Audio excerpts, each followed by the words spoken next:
Well, I second Jack's welcome, and I'm glad you folks are here. I appreciate the response that we've had on this series.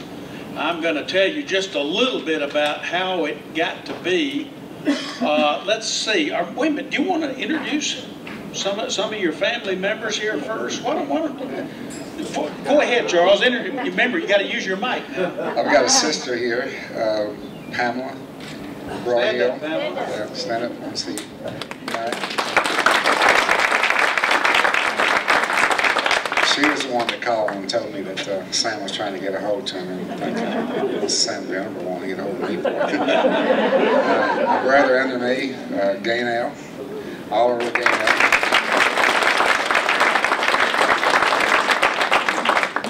And I've got another cousin just walked in, Butch Moulden. Hey, Butch, how are you? Good to see you. And His Honor, Justice Wade, Gary Wade here. These guys knew each other. Our football teammate here, Gary Wade. And that whole back row here on this side is my motorcycle riding buddies. All guys. The one in the red like that is the significant one. Patty. That's right. Well, we're glad everybody's here, and we'll just let folks keep trickling in as they come. We won't have any tardy fee or late fee or anything like that. I want to tell you just briefly how this thing came to be. I had heard about the story of this shooting for over 40 years and kept hearing about it in just little dribs and drabs and bits and pieces. And anytime I would ask anybody in the Madisonville, Tellico Plains area, most people, oh yeah, I remember that. And I'd say, well, when was it? 50s or 60s or 70s, something, I don't remember. Well, who did the shooting? Everybody knew who did the shooting. Fred Ellis. They knew his name. I said, who got shot? Beats me. Some colored guys, what they kept saying all the time. I said, well, who? I don't know. So finally, I knew that there was a story there. And a couple of times I had even gotten some leads on some people in Coker Creek that knew something about it. And I would call, and the more I would talk to them, right off the bat, they'd say, oh yeah, I remember that. Well, who did the shooting? Fred Ellis. Who did he shoot? I don't know. I said, when was it? And the more I would press, and then they'd realize that I did know a little bit about it, they'd get amnesia. It would just cloud back over again. And so finally, I determined what I was going to do shortly after Christmas. I thought, well, I was convinced everybody was dead. And I thought, it's surely got to be on the record down there in Monroe County Courthouse. And I drove down there, I called the court clerk, and yeah, she remembered the case. Everybody remembered the case. They just knew no details. And so I drove down there, and she had the case pulled out for me, and she apologized about the condition of it. It was all water damaged and bug eaten, and literally some of the paper was like onion skin paper. It was all stuck together, and I was actually tearing pages as I strike that from the record, Judge, but some of the pages were getting torn as I didn't want to get caught for vandalism or anything like that. But I came up with a victim's name, Charles O. Moulden. And I said, great, now I've got that. And I found a date. And it's funny how everybody's memory in the courthouse was different from what really happened. When I started, I found the date and found the victim and all that.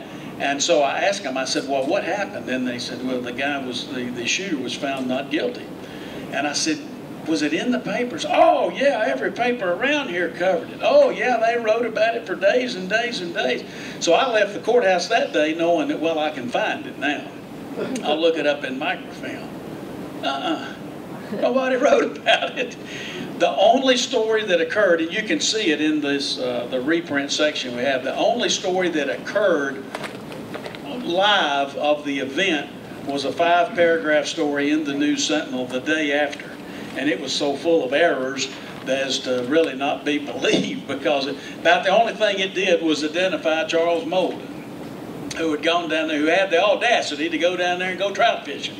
And but then we had no follow-up. There was a trial in May, and there was no follow-up whatsoever. The trial in May resulted in a hung jury, and then the trial in September, where they found the shooter not guilty of felonious assault.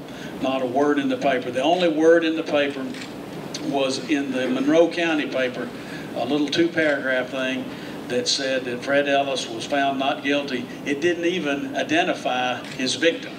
He said he had been charged with shooting a Negro in the Cherokee National Forest, and that was it. So the court clerk told me, he said, yeah, the judge is dead. We're looking down the list of everybody. The judge is dead, this person's dead, that person's dead. We got to Charles O. Moulden. He said, you know, I heard he's still alive. I said, you're kidding me. He said, all I know is that, he said, I think he was a concrete finisher or a brick mason. So I came back to Knoxville and I started looking, and the internet is a wonderful tool up to a point. It'll give you some information, but it won't give you all. And I kept checking, and I started doing the math, and I realized I said, he'd have to be 70 years old now. I hate to give your age, Charles. He'd have to be 70 years old, and I found several Mouldens listed in Sevier County, and I thought that's got to be him or his family. And then I found a Charles O. Moulden in Oak Ridge. I called that number for a day and a half. I wrung it off the wall. Got no message, no answer, anything. Finally drove out to Oak Ridge a couple of days later. I looked at the map, and I always look at things in reverse. When I get lost in the woods, I come back and look at a map to see where I was. I don't take a map. So I looked at the map and I said, oh yeah, I know where that is in Oak Ridge. And I drove out there and promptly got lost. And I saw a letter carrier drive by, and I chased her down, and I said, I'm looking this road. And she said, I don't carry that road, but she said, if you'll go down to that church down there, there's another letter carrier, and that's his route. And she said, his name is Bill. He'll be assorting his letters down there. So I drove down there, and here's the guy in the postal uniform, and I said, Bill, how are you? And he said, oh, good, I'm just fine, and we talked. And I said, do you know this address right here? And he said, oh, yeah. And I said, how did I miss it? He said, that's very easy to miss. It's a little tiny road up there, blah, blah, blah. And I said, well, do you know this guy, Charles Moulden? Yeah, I know him, real nice fella. He said, do you know he went to school with Dolly Parton? I'm liking this now. And I said, and I asked him another couple of questions, and all of a sudden it was just like, why are you asking, you know? And all of a sudden I think it hit him that he's probably giving out too much information. So I identified myself. I said, I'm Sam Venable from the News Sentinel. He had read my outdoor stuff eons ago. So I listened to about 4 or 5 tales of smallmouth bass and everything. And I said, tell me about this guy. I said, is he black? And he said, yeah. And that's when I came back and I told Jack. I said, I found him. I ain't got him, but I found him. And I guess by that time, you had contacted him in Middle Tennessee. And a couple of days later, I came in, and my phone was blinking. And sure enough, I pick it up, and he says, this is Charles Moulden. Are you trying to find me? I said, brother, you don't know how much I've been trying to find him. And so I guess you came over the next day to the house, and I tape recorded him. And then the next day after that, we drove up into the Tellico area and found the place where he had gotten shot. And by the first of the week, I was meeting with Jack and telling him what I had. And I said, man, he's alive and well, and still got the bullet in his leg. And so that's how we got started on the series. And I really appreciate the News Sentinel turning me loose on that thing and just saying, don't write your column, don't do anything, but just hit the road and go. And I appreciate this guy staying alive so that we can find him. So you've heard enough from me.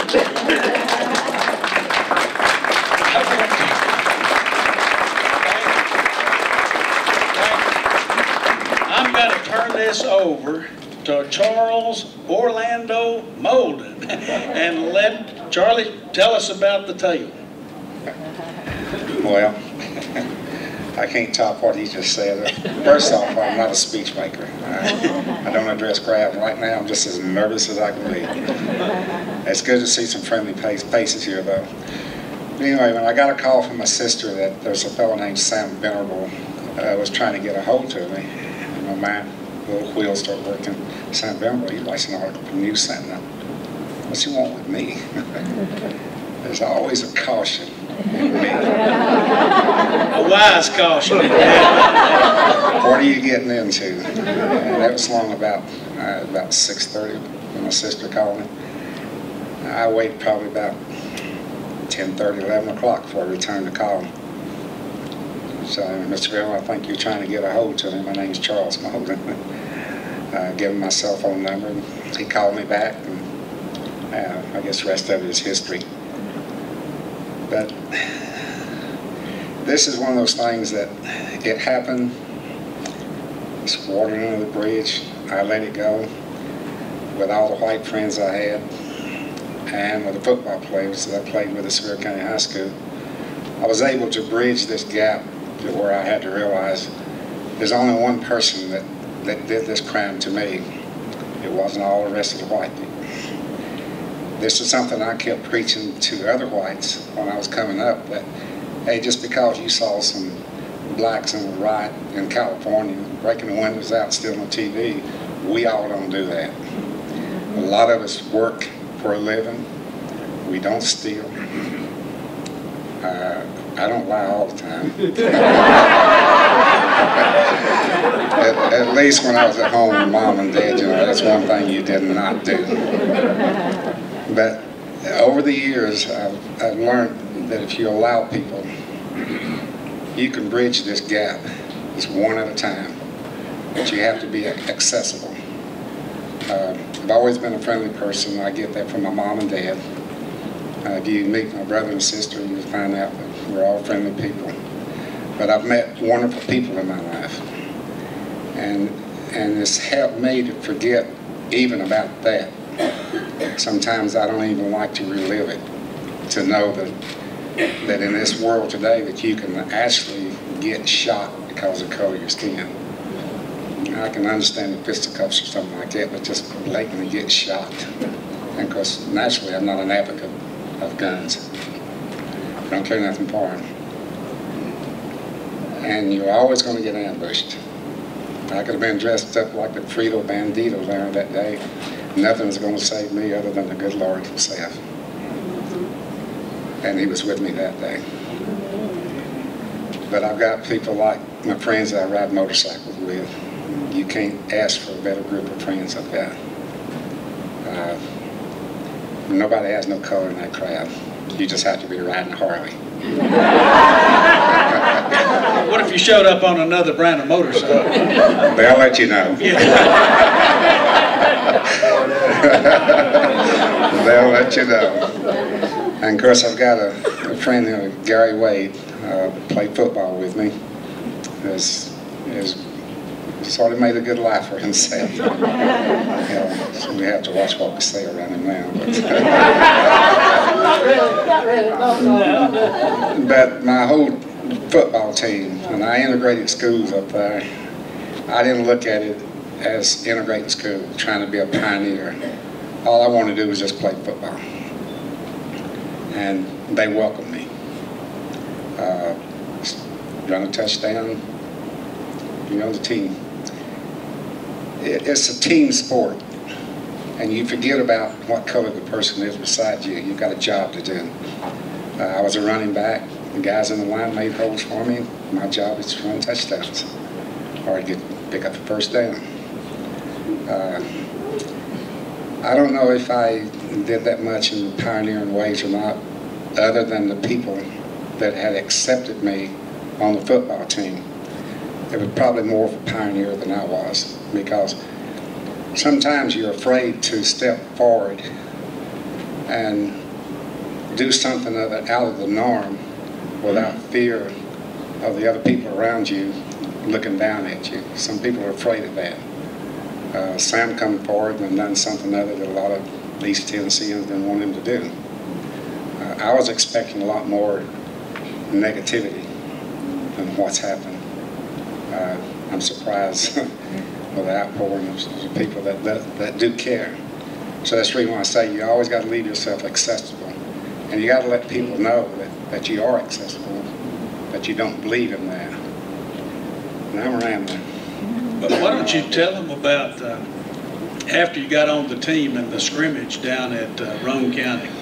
Oh, yes. Well, the scrimmage that never was. We went to Kingston to have a pregame scrimmage, and after we got there, got in the locker room, all dressed up, ready to go on the field.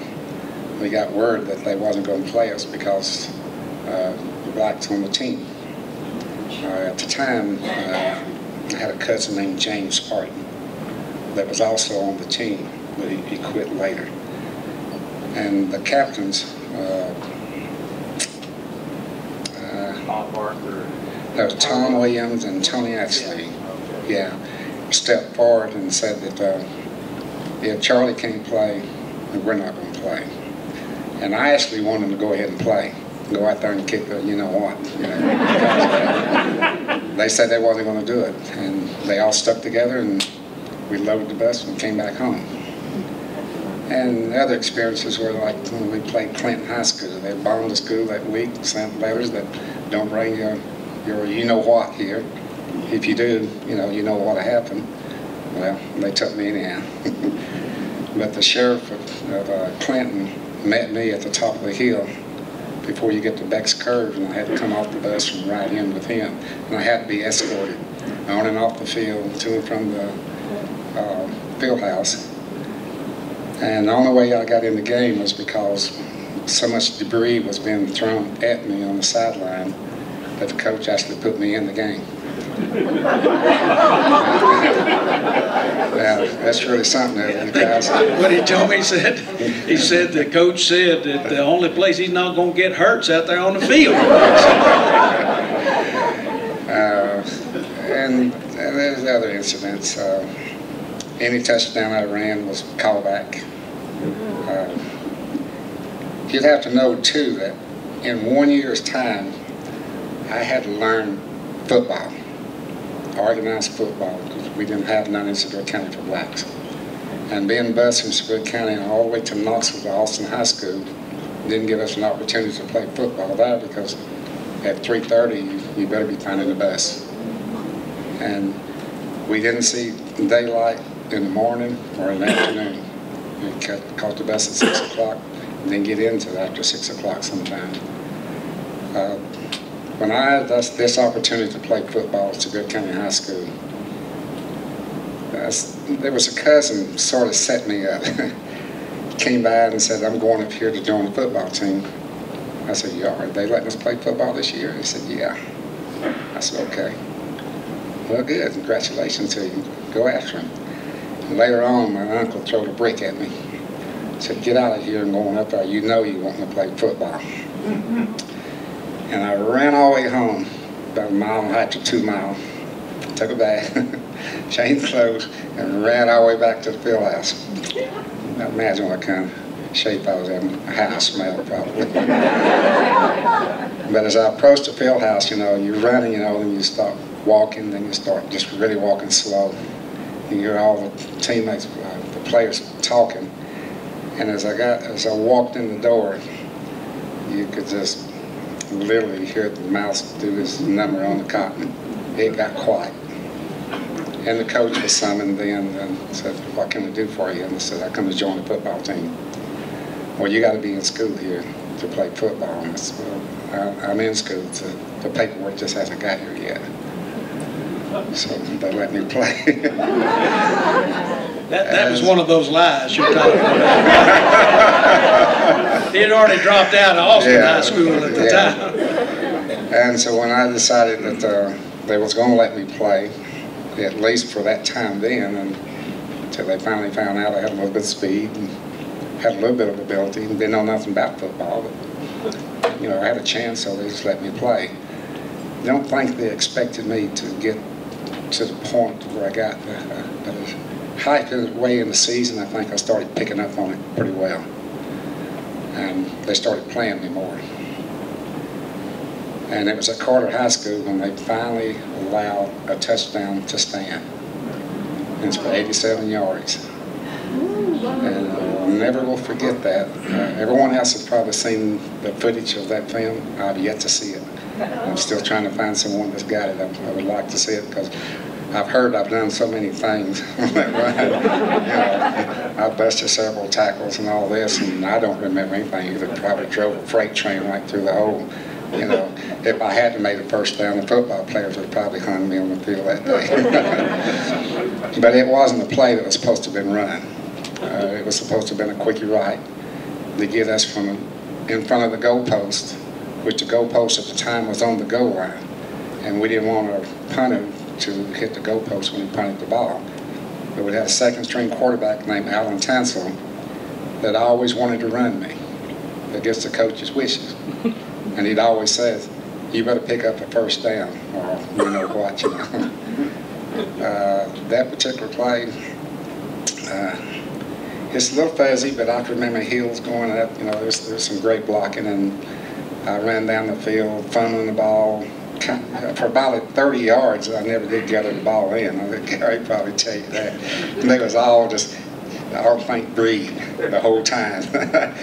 Because they just thought I was going to fumble football. Now, you have to know Carter High School was picked to go undefeated that year. They had some All-Americans. We wasn't supposed to even be in the ball game. But that one play, and the referees lining the ball up at the 3-yard line, and my team tackling me in the end zone, it's like it just broke their back. And from that point on, all I'd have to do is just fake the ball to me. The team would tackle me, and we'd score touchdowns. And that play, that worked all the way through to the end of the season. And I think on the Carter game, they had picked up on the fact that I was being faked the ball a lot, and they wasn't going to fall for that gimmick. So they didn't bother to cover that hole. And 87 yards later, I was in the end zone. So, a little bit added to that. Every time I'd go to Seville to a class reunion or to Hall of Fame dinner or whatever, and my girlfriend goes with me, she always hear everybody talk about that one touchdown. So she's called me the one-run wonder. She's heard it so much. I told several people that I work with, a lot of you may remember Ted Riggs' name. Ted was a sports writer for the News Sentinel, and he was our preps editor, covered the high school. I said I wanted to go to the graveyard where Ted Riggs is buried and dig him up and hug his neck, because so many times Charles would tell me about these games, and he gave me the whole season lineup, and I started scrolling through the microfilm, and sure enough, there's Ted's story. And Charles said that he was the first black player to play in a KIL game. And that's a funny thing. We've got our yearbooks here and how we made the connection. There's the picture of him with the rest of the team carrying their coach off after they upset Young High School of that opening game. And he said, I know it's Young. He said, isn't that a young player? And I said, oh, it's not only a young player, it's Dickie Black. I said, yeah. And I went and got my annual. And I said, right there's Dickie Black. And I said, look at that little runt on the back left row. I said, that's me. I said, Charles, we were in the same game, you know. And what is so crazy about this, I have, Young had to be so far ahead or so far behind for me to go in. At a game like that, I was far more interested in looking at the head cheerleader over there and not turning and watching her. But, and that relationship lasted a lot longer than my football career.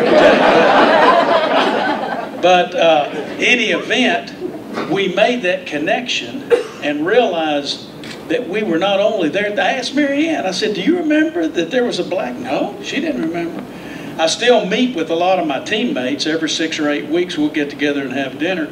I asked them, I said, nobody remembered. And I said, isn't that interesting? That that's really the way it is in social change. The kids are just having fun. They're just playing a game. It's a big issue for the adults. Exactly. But for the kids, they were just playing. And when we were on Phil Williams' show today, y'all made the connection that he and Phil Williams been on the same bike ride. Didn't even realize it. So, but so many things that Charles told me as I was scrolling through the microfilm, sure enough, Ted would have it in his story. And it was just like, man, this is, you know, anytime you're researching something, you want to make sure that you can find some backup for it, and there they were, story after story, right there in Ted Riggs's piece. There was a piece in there also from late in the year where he was quoting Coach Bass, and he said, Charles has been a real good player for us, and we've only had him this 1 year. He tried to play at Austin, but he couldn't go back and forth because of transportation, which is the same thing that Charles has done. I couldn't have. I mean, these are 50 years ago, and there's the quotes right there in front. So that's really haunting when you're looking up something and find it right there in print.